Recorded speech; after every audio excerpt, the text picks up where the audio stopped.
Good evening, wine lovers, and welcome to the Save SA Wine live stream. Tonight we start off with a quote. The quote is, they said, do what you love and the money will follow.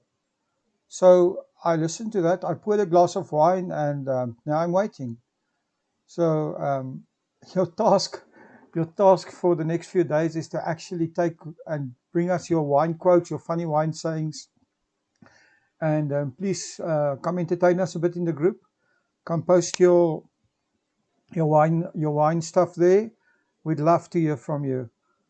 I have some announcements to make, but before I go on with the announcements, I just want to say a big thank you to our sponsors, the Fishwives Club Boutique Winery.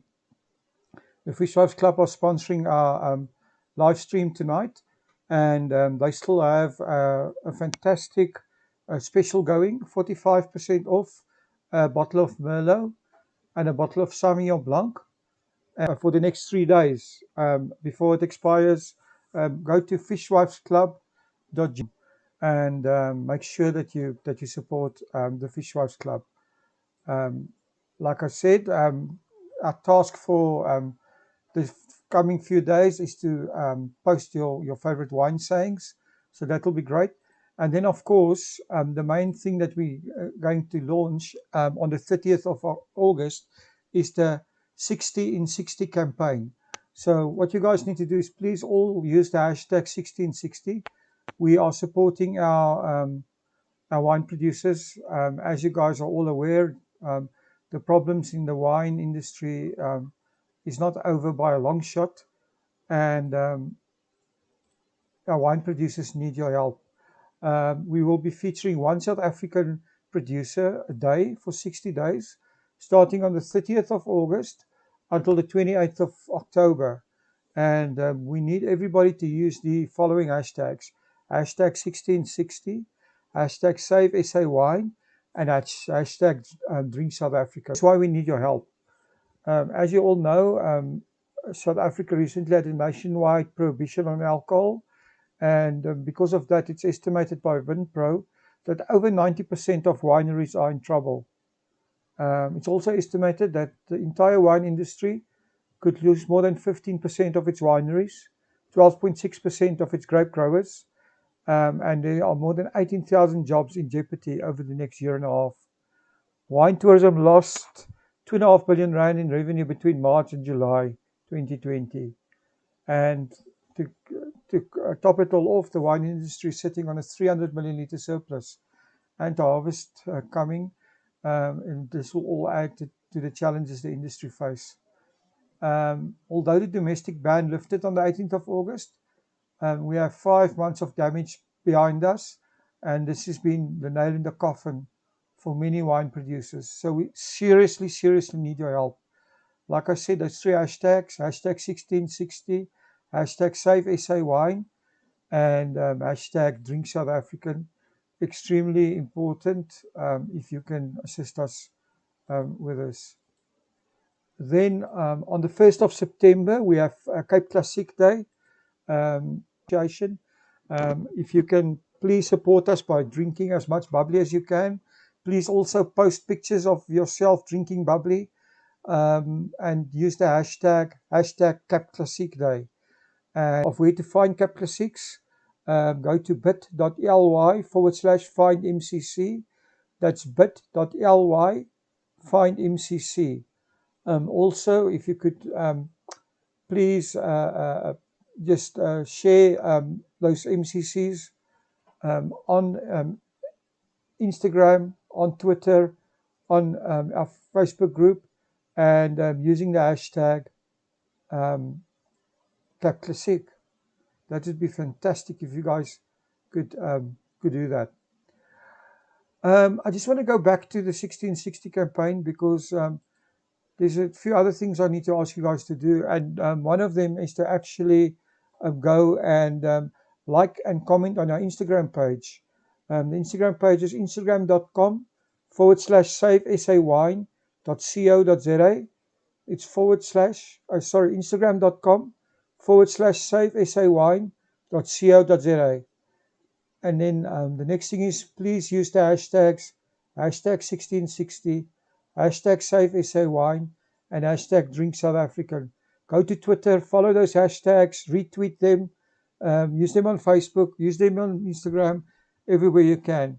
And if you're looking for where you can find and support South African wine, go to this link bit.ly/find SA wine. That's bit.ly find SA wine. Now we're going to talk a little bit about your featured podcast of tonight. Podcasts. We just did podcasts with 6 of your main MCC producers, and these will all be featured on the 1st of September, which is Cap Classic Day. And if there's anybody or any producers out there that would like to be featured on a podcast, please email us at visitthewinelands@gmail.com. That's visitthewinelands@gmail.com. Tonight's podcast, we're going to talk to Gizelle Coetzee. She's the sales and marketing manager of MELLASAT Vineyards.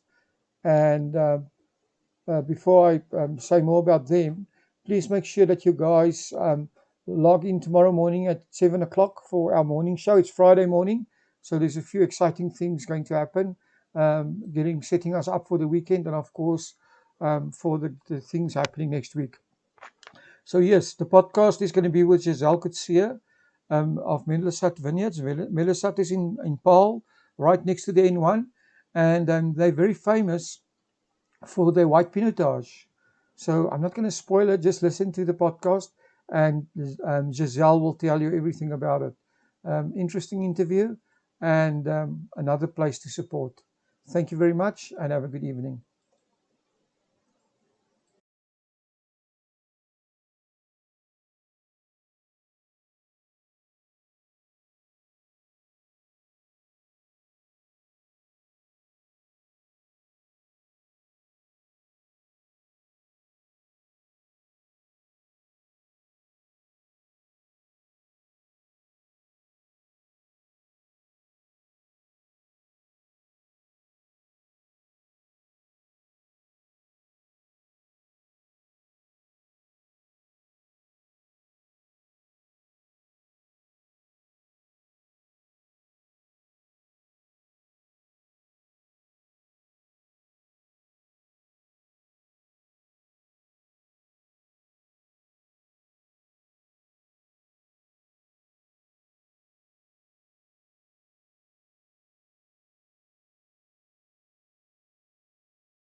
Welcome to About the Winelands. In this show, we will be chatting to leaders, influencers, wine producers, restaurants, and other role players. Tune in every Wednesday, Friday, and Sunday for your latest episodes. You will find us on YouTube, Facebook, Instagram TV, Spotify, Apple Podcast, and Google Podcast.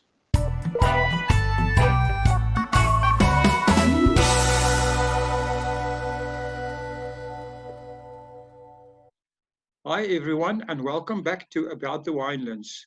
Today, we are talking to Gizelle Coetzee. Gizelle is the sales and marketing manager, as well as the winemaker at MELLASAT Vineyards. Hi, Gizelle. Hi, Will. Thank you very much. It's nice to chat with you. It's our pleasure. Tell me, can you tell us a little bit about yourself and how you became involved in the wine industry?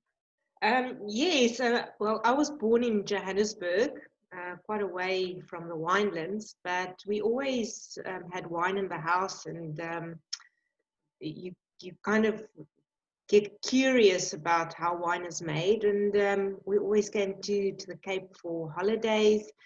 And when the Cape Doctor blew, we ended up at wineries tasting wine.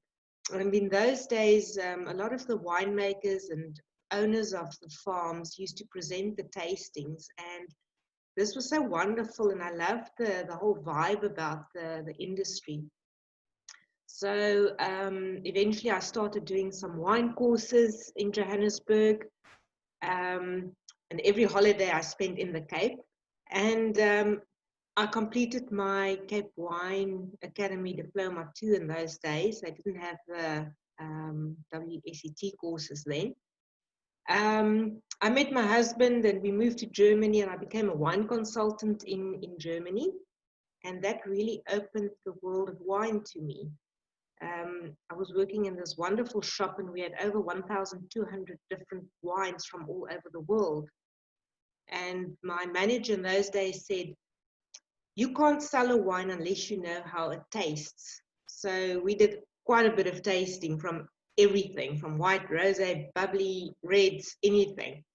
But eventually I came back to South Africa, and I met a winemaker that invited me to come and harvest for a couple of days. And then I decided, well, this is what I want to do. I want to make wine. I don't just want to drink it. And I enrolled at Elsenburg, and I completed my studies in 2013. And since then, I've been loving what I'm doing, making wine, and then obviously selling wine, and also doing the marketing side. Wow, what a story. That's so interesting. So, can you tell us a little bit of the history of MELLASAT Vineyards? Yes, MELLASAT Vineyards is a boutique winery in Paarl. It's situated close to the Huguenot Tunnel, so it's the other side of Paarl town.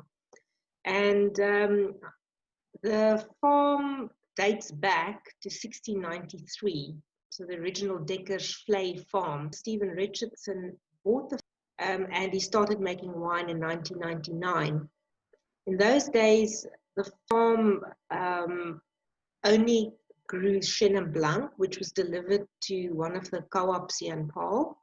And he then decided, no, I don't want to just make white wine. So he started replanting, and he kept the oldest 2 blocks of Chenin Blanc. The farm is not that big. It's about 13 hectares, and we've got 8 hectares under vine, and then we also have guava orchards. So Stephen, he is a farmer. He's got a farm in the UK, but he doesn't grow grapes there. He grows barley, wheat, and sugar beet.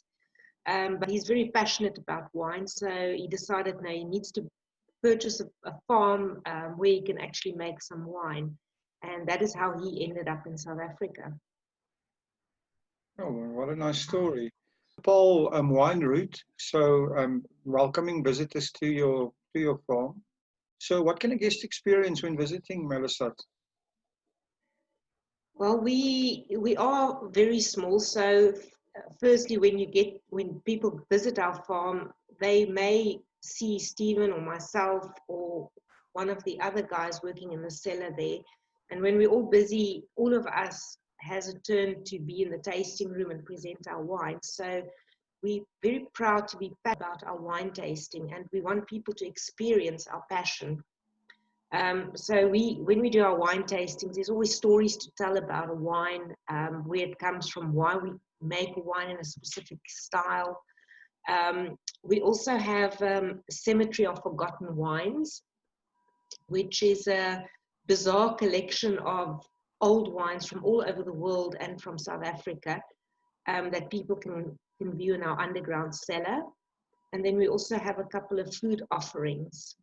So people can really just spend the day there in the beautiful farm looking at our mountains. Wow, that sounds awesome. So your wines that you're producing, can you tell us a little bit more about that, and also your own winemaking philosophy? Well, MELLASAT is famous for our white pinotage. We were the first in the world to make a white pinotage in 2007. And so people come from far afield to come and taste the wine, because first they can't believe that there is a white pinotage on the market. So we like to experiment. We do things slightly different to other farms. And we produce also, apart from the white pinotage, Cabernet Sauvignon. We've got Tempranillo, we've Viognier, then also Chardonnay, and then an unwooded white blend. We've got a wonderful red blend, and also a Shiraz and a Shiraz Rosé. So our range of wines are quite big for a small winery. They're basically all tastes in wine. Our philosophy is that we like to make wines that reflect the terroir of our area. So Paarl is quite a warm area.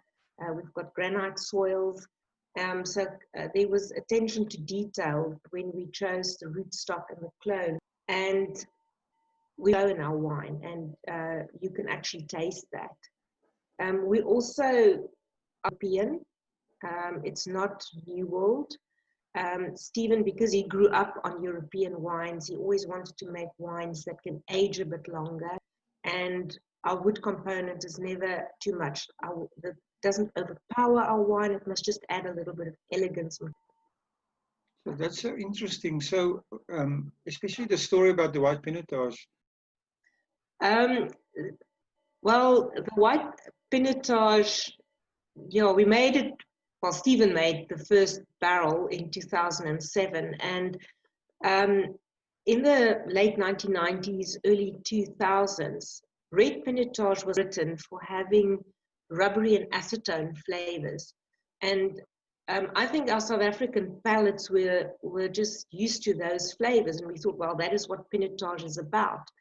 But the Brits said, no, that is a wine fault. And a lot of research was done on that, and it is actually a winemaking fault. But Stephen's train of thought was in those days, he had a wine show in Joburg, the content of that barrel. So thought, well, maybe there's a market for this. And then slowly he increased the production. And since 2012, we haven't produced red Pinotage. What an amazing story. So, where are you? Both really.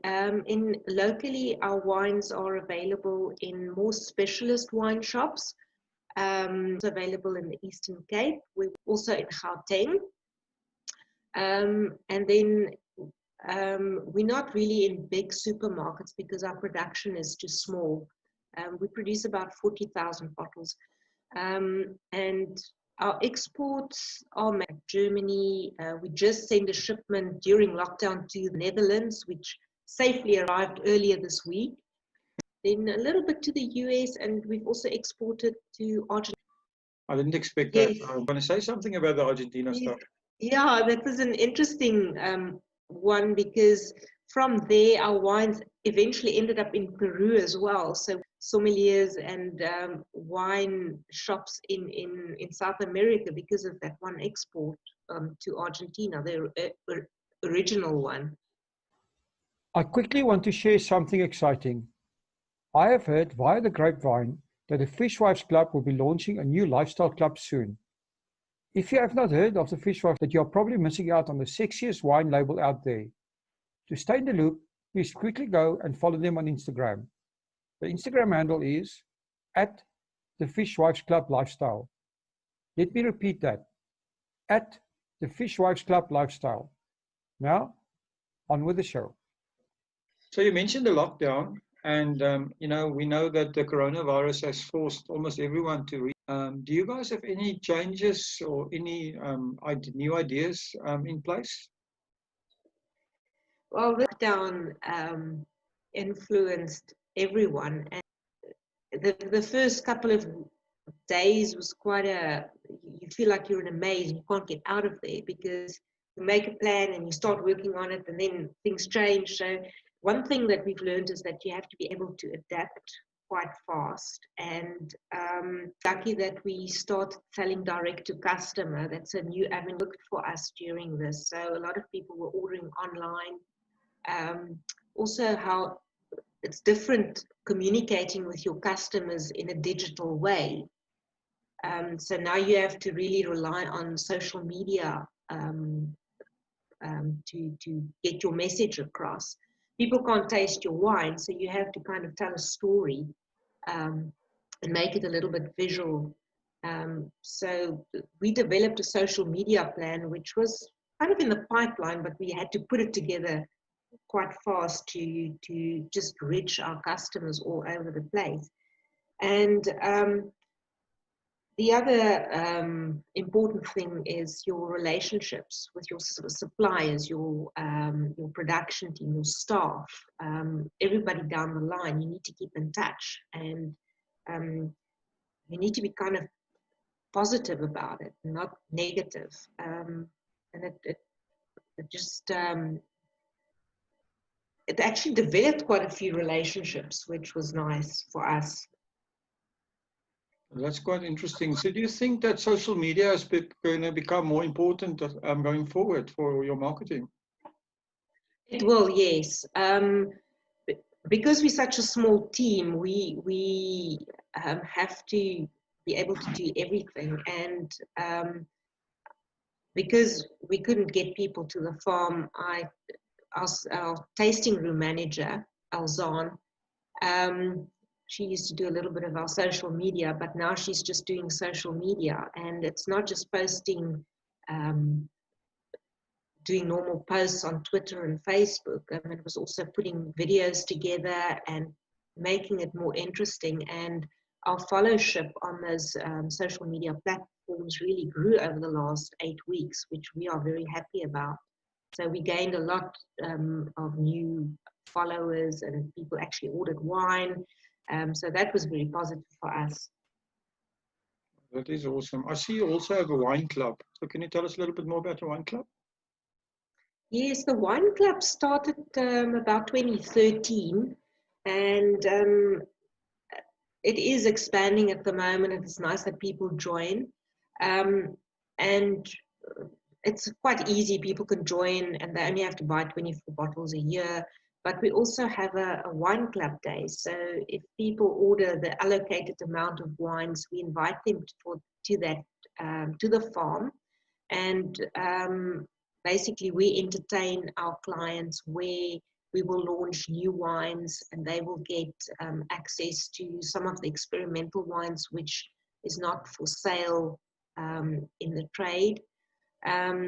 So we try to keep it very interesting for the wine. We've got quite a few members all over the country. It's not just here in the Western Cape. So in future, because of now all of this as well, we were thinking to not just having an open day at the farm, but also do it in the various provinces where we can invite our wine club members to come and join us and meet us and taste some new wine. I think that's a clever idea, because I think the local market for everybody is going to become so much more important with possible tourist restrictions as well. Yes, and apart from that, because I travel quite a lot, and Stephen as well, the owner, we go to these areas so they can come and basically meet the winemaking team. And it's not just a marketing person or a local agent that comes and do the wine tastings. It's actually some people from the farm, which I found over the years actually works quite well to promote your product, not just to rely on your local agent or representative. Yeah, I think that personal touch, Matt, for every brand are starting to matter so much more, in your modern day, and especially now that people are, like you said, things like social media, to actually engage with your customers is becoming an art. It is, and it's becoming more difficult because there's so much competition out there. Every winery wants to get their wine on a shelf or in somebody's home. So the personal touch really means something to the clients, especially when they're far away. Yes. So, Gizelle, your wine journey, what is the most important thing that you've learned? Well, through the years,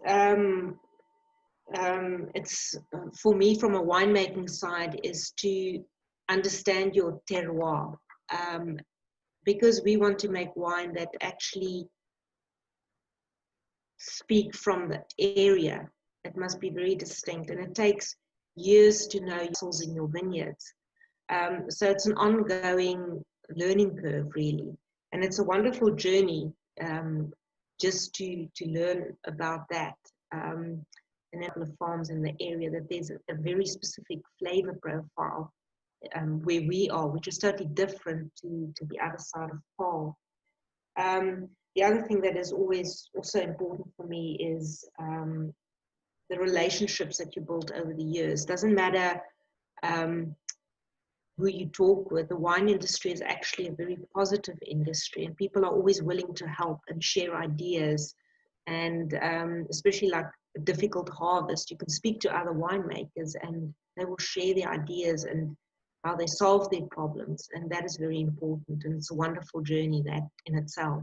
Yeah, I agree with you. The one thing I've learned by interviewing a lot of winemakers and people in the industry over the last few weeks is that the wine industry seems to be extremely collaborative. People are not shy to work together and to take hands. Yes, that is one of the reasons why I really wanted to get into the wine industry. My first harvest that I did was the famous winemaker. I'm sure I can mention his name. Yes, please do. I met David Nieuwoud from Cederberg many years ago, and one day I got a call and he said to me, he's looking for a female winemaker to just come and help during the harvest for a couple of days. And I said, yes, I'll definitely be there.